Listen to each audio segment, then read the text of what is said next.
அபார கருணா சிந்தும் ஞானதம் சாந்தரூபினம் ஸ்ரீ சந்திரசேகர குரும் பிரணமாமி முதான்வகம் அத்வைதாசவ நண்பர்கள் அனைவருக்கும் என் நமஸ்காரங்கள். இன்னைக்கு நம்மளுடைய சேனலில் பஸ்ஸில் எப்பொழுதும் பணம் இருக்க இதை மட்டும் நீங்கள் செய்யுங்க.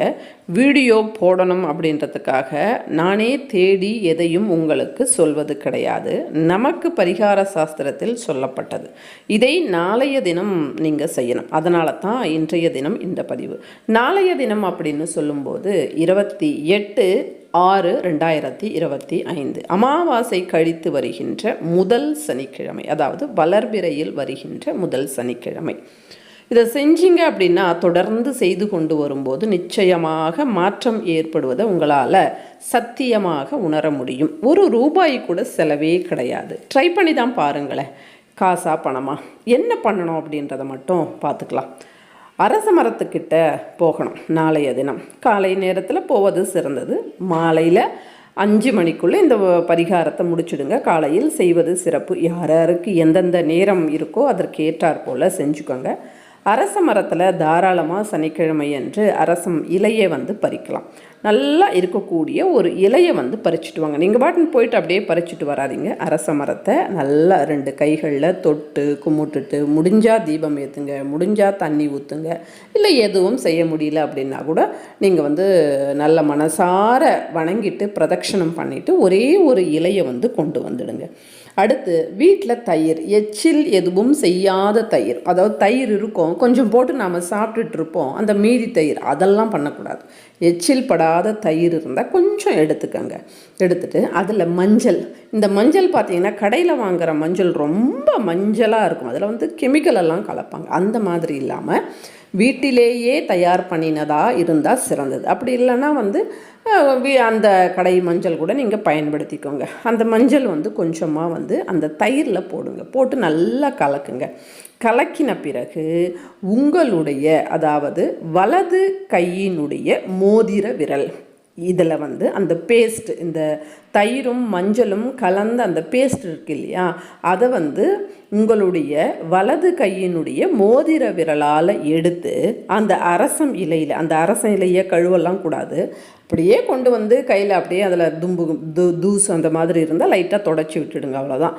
அரசம் இலையை நம்ம கழுவினோம் அப்படின்னாலோ அல்லது ஈரத்துணி வச்சு அதை தொடச்சாலோ டக்குன்னு காஞ்சி போயிடும். அதனால் சும்மா அப்படி நீங்கள் இது பண்ணி விட்டுடுங்க. நம்ம மரத்தில் இருந்து தான் பறிக்க போகிறோம், அதில் எதுவும் இருக்காது. அதனால் அப்படியே அதை எடுத்து இப்போ இந்த பேஸ்டால் அந்த இலையில் ரீம் அப்படின்ற இந்த பீஜ அக்ஷரத்தை அதில் எழுதுங்க. ரீம் அப்படின்னு உங்களுக்கு வீடியோவில் கூட வருது பாருங்கள். இதை நீங்கள் எழுதுங்க. அவ்வளோதான். ஒரு 5 நிமிஷம் அப்படியே விட்டுடுங்க, காஞ்சிடட்டும். இதை கொண்டு போயிட்டு உங்கள் பர்ஸில் வச்சுக்கோங்க.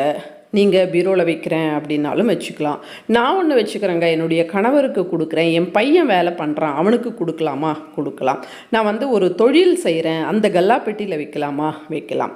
அப்போ நீங்கள் 4 இலைகளை பறிச்சுட்டு வரணும். உங்களுக்கு எத்தனை இடத்துல வைக்கணும்னு தோணுதோ அத்தனை இலைகளை பறிச்சுட்டு வரணும். அதாவது பணம் வருகின்ற வழிகள், மற்றபடி சமையல் ரூமில் அங்கெல்லாம் வைக்கக்கூடாது, பூஜை அறையில் அந்த மாதிரிலாம் வைக்கக்கூடாது. பர்ஸில் வைக்கணும். நான் ஒரு பர்ஸில் வச்சுக்கிறேன், என் கணவருக்கு வைக்கிறேன், என் பையனோ பொண்ணோ சம்பாதிக்கிறாங்க அப்படின்னா அவங்களுக்கு வைக்கிறேன், நான் ஒரு தொழில் செய்கிறேன் அப்படின்னா அங்கே வைக்கலாம், பீரோவில் வைக்கலாம். இந்த மாதிரி எப்போ சனிக்கிழமை நீங்கள் நாளைய தினம் துவங்கிட்டீங்க, செஞ்சிட்டீங்க. அப்போ என்ன பண்ணணும், இதை அடுத்த சனிக்கிழமை இது எல்லாத்தையும் கொண்டு போய் அரச மரத்தடியில் போட்டுட்டு மறுபடியும் ஒன்று பறிச்சுட்டு இதே மாதிரி எழுதி வச்சுக்கணும். இந்த மாதிரி வாரம் நீங்கள் தொடர்ந்து செஞ்சுட்டே வாங்க. இதற்கு இத்தனை வாரங்கள்னு கணக்கு இருக்காது. இத்தனை வாரங்கள் செய்யுங்கன்னு நான் சொல்ல மாட்டேன்.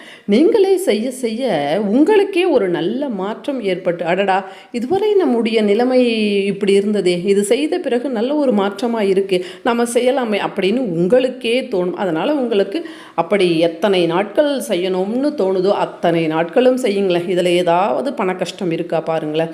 சின்ன செடியாக இருந்தால் கூட அதில் கூட நீங்கள் பறிச்சிக்கலாம். நான் சில பூஜைகளை சொல்லியிருப்பேன். ஒரு 100 இலைகள் இருந்தால் தான் அந்த செடியை நாம் பூஜை பண்ண முடியும்.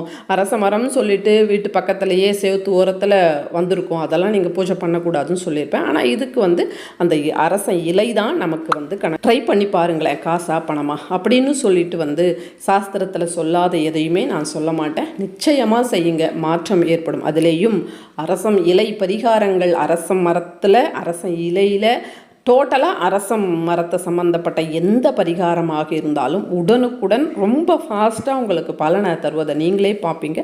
அடுத்தடுத்த வாரங்கள் வந்து செய்யலாமா வேணாமான்னு நீங்களே முடிவு பண்ணிக்கோங்க. காசு வேணும் அப்படின்னா செய்யுங்க, வேண்டாங்க எனக்கு என்கிட்ட இருக்கிறதே போதும் அப்படின்னா நீங்கள் விட்டுடலாம். ஆனால் தொடர்ந்து இதை செய்யும்போது தான் நல்ல மாற்றம் ஏற்படுவதை நம்மளால் உணர முடியும். அதனால் செய்யுங்க. நன்றி, வணக்கம். பெரியவா சரணம்.